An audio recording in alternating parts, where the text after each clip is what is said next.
ناظرین، آپ دیکھ رہے ہیں ہمارا چینل علم کی بہار اور میں ہوں آپ کا ہوسٹ علی۔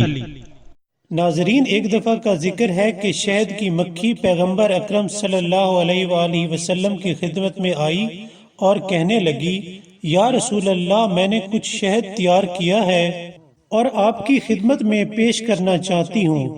رسول پاک نے شہد کی مکھی سے فرمایا، تم تو تلخ اور کڑوے پھولوں اور گھاسوں پر بیٹھتی ہو۔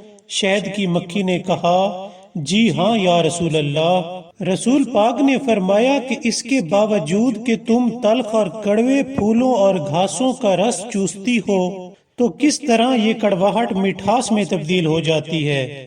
شہد کی مکھی نے عرض کیا، یا رسول اللہ، خدا نے ہمیں ایک ذکر ایسا یاد کروایا ہے جس کے پڑھنے کی وجہ سے وہ تلخی اور کڑواہٹ مٹھاس میں تبدیل ہو جاتی ہے، اور وہ ذکر محمد و آل محمد پر درود شریف کا پڑھنا ہے۔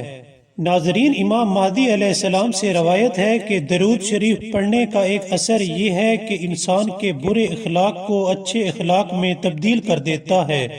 جو بھی چاہتا ہے کہ اس کا اخلاق شیریں اور مٹھاس میں تبدیل ہو جائے تو ہمیشہ اس نورانی ذکر کی تلاوت کیا کرے۔